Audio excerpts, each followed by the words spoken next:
Marina Silva está aqui com a gente no estúdio, entrevista bem importante agora no Live CNN. Recebemos aqui a ex-ministra do Meio Ambiente, deputada federal, também com experiência no Senado, enfim, a vida pública bem extensa.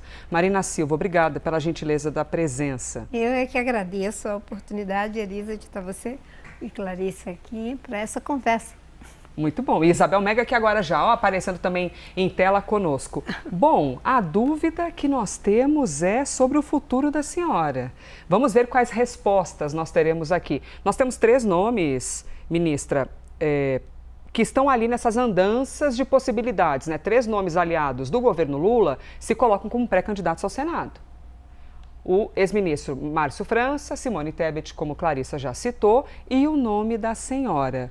A senhora suspeita que essa resposta vai para qual caminho, ministra? Olha, nós estamos trabalhando, na verdade, para que a gente tenha uma excelente composição aqui em São Paulo, que dê suporte à candidatura de Fernando Haddad e do presidente Lula. Como você disse, é estratégico para a campanha do presidente Lula, uma chapa forte aqui em São Paulo, e pode ter certeza, estamos num processo construtivo e haveremos de finalizar o mais rápido possível para que tenhamos as 2 vagas para o Senado preenchida, a vice de Fernando Haddad, e estarmos inteiramente competitivos para essa eleição, tanto no Brasil quanto aqui em São Paulo. Então, se a decisão for a senhora candidata para o Senado, a senhora, o sim já é certo. Estou disposta a isso. Estamos já com o nosso time da Federação Rede PSOL colocados como pré-candidatura. O PSOL é um partido que tem 6 deputados federais, foi por 2 vezes ao segundo turno aqui no estado de São Paulo, e é justo que estejamos representados na chapa majoritária. E nos colocamos com toda a firmeza e clareza, respeitando que é uma construção, e essa construção já conta, no nosso caso da federação, com o apoio do PDT. Estamos em conversas com outros partidos, respeitando a dinâmica interna do PSB, que já tem a ministra Simone Tebet, e que estão fazendo a finalização interna em relação a qual dos 2 será o candidato. Clarissa? Ministra, primeiro, muito obrigada pela participação aqui no Live CNN. A senhora viu que eu gosto de ouvir a fofoca de todos os lados e já trazer aqui para a gente conversar juntos. Todo esse cenário, esse panorama que eu desenhei aqui para a senhora, ele veio com informações que vieram para mim diretamente de dentro do PT, da campanha mesmo, da coordenação da campanha de Fernando Haddad. E um dos pontos mais importantes que eles levantam para mim nessas discussões é a necessidade de ganhar o interior. A gente sabe que o interior de São Paulo é extremamente refratário ali ao campo da esquerda. O histórico de disputas eleitorais é muito difícil para o PT aqui. E a senhora vem como um dos, se não um dos maiores nomes do Brasil, inclusive com projeção internacional em defesa da questão ambiental. E a gente sabe que isso esbarra em alguns interesses de uma parcela do agronegócio, de uma parcela do empresariado, de setores do próprio governo e setores que Fernando Haddad vai ter que conquistar para avançar no interior. Como é que a senhora vai lidar com essa contradição? Eu acho que o primeiro a fazer é não tratar como uma contradição, porque não existe contradição entre proteger o meio ambiente e desenvolver. Nós tivemos um crescimento nesse primeiro trimestre de 1% e o agronegócio cresceu mais do que todos os outros setores, e nós conseguimos uma redução do desmatamento, por exemplo, de 50% na Amazônia, de 32% no país inteiro, redução de queimadas em mais de 75% na Amazônia e também no país inteiro, e o agronegócio foi o que mais cresceu. Abrimos mais de 500 mercados para a agricultura brasileira, e o agronegócio consciente sabe disso. Você sabe quem é que resiste ao debate ambiental integrado com a proteção do meio ambiente e economia? É mais ou menos 1%.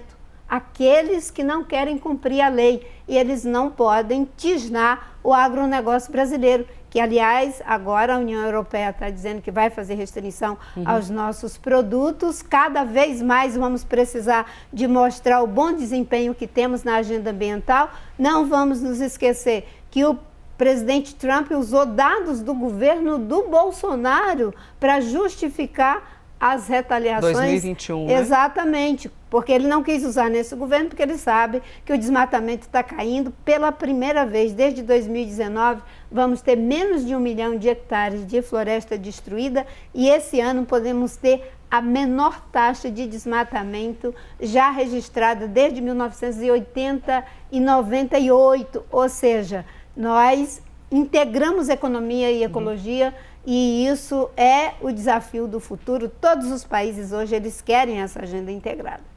Isabel Mega também com a gente ao vivo aqui. Seguimos conversando com a pré-candidata ao Senado, deputada, que também já teve experiência no Senado, que é ministra, que já foi ministra do Meio Ambiente, uma autoridade, hein, neste assunto. Isabel?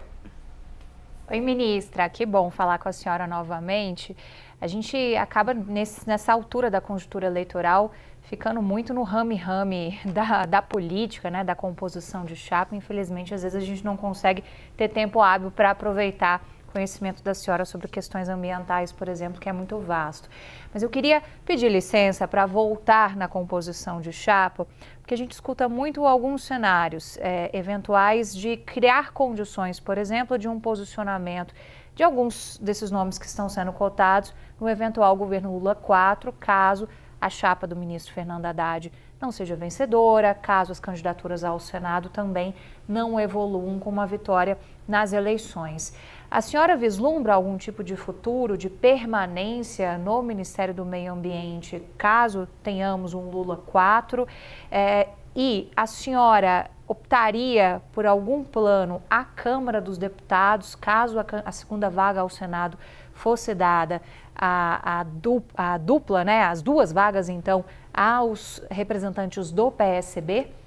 Bem, na verdade, nós já temos uma decisão dentro da rede sustentabilidade do PSOL, da pré-candidatura ao Senado. Eu já tinha tomado uma decisão antes de que não sairia mais a deputada federal. Aliás, tenho excelentes candidatos para deputado federal, não é? Temos a deputada Marina Elô, Rodrigo Agostinho, professor Ricardo Galvão. Eu não vou ficar falando aqui porque é uma campanha majoritária e nós temos excelentes, bons deputados. Então, não sairia para a deputada federal, mas temos muita segurança em relação à candidatura para o Senado. Em relação ao quarto governo do presidente Lula, isso é algo que é de inteira prerrogativa do presidente Lula compor o seu quarto governo, né? Aliás, em 2022, eu fui para a campanha junto com a Simone Tebet e nós não colocamos nada além das propostas que achávamos que era interessante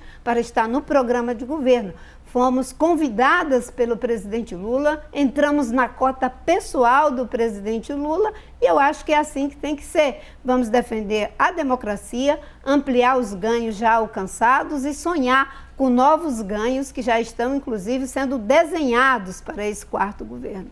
Ministra, falando sobre a experiência da senhora enquanto ministra, né, a senhora via, aproveitando que a senhora citou o Donald Trump, tinha uma abertura de conversa, um diálogo com alguém do governo dos Estados Unidos?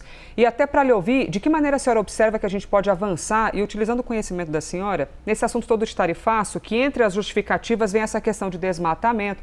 Até eu ouvi pessoas dizerem assim, nossa, Donald Trump nunca foi tão progressista, né? Porque, de repente, agora estamos preocupados com o meio ambiente. A senhora acredita que tem um caminho para a gente dialogar ou tem havido uma parcimônia por parte do governo federal? O presidente Lula tem sido muito hábil, muito sábio, fazendo todas essas mediações em relação aos tarifaços, que, aliás, foram tarifaços programados. Foi a família Bolsonaro que tramou contra o Brasil, como tramou novamente agora essa questão de considerar as organizações criminosas que devem ser combatidas pelas autoridades brasileiras, semelhantes a terroristas, para dar um gancho para a intervenção no nosso país, afrontando a nossa soberania. E agora esse segundo tarifaço também coincidindo com a ida de Flávio Bolsonaro aos Estados Unidos. O presidente Lula tem tido muita sabedoria, a nossa diplomacia é hábil e competente, o nosso vice-presidente fez um excelente trabalho e a gente está conseguindo fazer com que o Brasil dê a volta por cima. Agora, o fundamental é não vergar a coluna. Nós não somos um país subserviente. Temos algumas lideranças políticas que são subservientes, mas o povo brasileiro não é e merece um presidente à altura, como é o caso do presidente Lula, que conversa de igual para igual.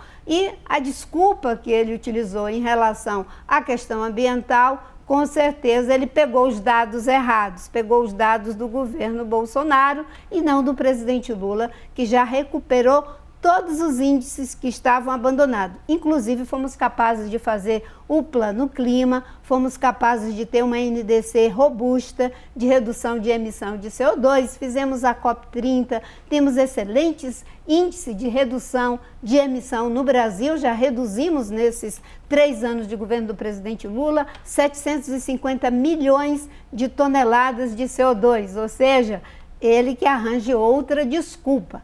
Agora, abertos ao diálogo, sempre estamos. Agora, o que não aceitamos é nenhum tipo de interferência. Clarissa?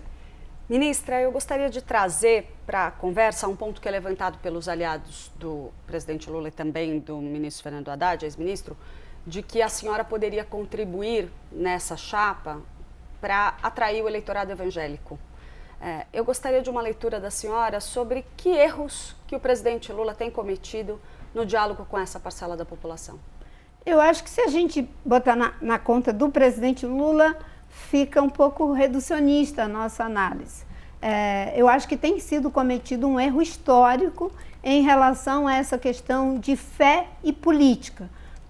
Uma parte que, durante um tempo, ignorou esse segmento, que é altamente relevante na população brasileira, e uma parte que tentou se apropriar de forma a instrumentalizar esse segmento. Então, agora, eu acho que há uma compreensão do campo progressista, da importância desse segmento e de tratá-lo com respeito no terreno das políticas públicas e não da instrumentalização da fé, reafirmando a grande contribuição do protestantismo, que é de um Estado laico, que não é um Estado teocrático. Aliás, algumas pessoas do campo evangélico esquecem que a grande contribuição da reforma protestante foi a de termos um Estado laico para defender os interesses de quem crê, de quem não crê, independente do credo, independente da orientação sexual, do que quer que seja. Então, hoje, tratamos os evangélicos e devemos tratar com respeito, assim como os católicos, aqueles de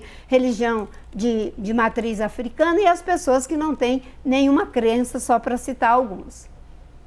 Marina Silva, conosco aqui no estúdio, ex-ministra do Meio Ambiente, deputada federal, altamente especializada no setor, principalmente de clima e meio ambiente, respeitada dentro e fora do país, e a gente aqui trazendo, né, os olhares críticos à nossa missão enquanto a imprensa, hein? É isso aí. Ministra, imprensa livre, que aliás é um grande ganho de quem defende a democracia. Precisamos, nós estamos sempre aqui com aquelas perguntinhas, às vezes azedas, é a nossa missão fazê-las. Muito obrigada, Eu ministra. que agradeço a vocês pela oportunidade. Muito e obrigada. todos que nos acompanharam.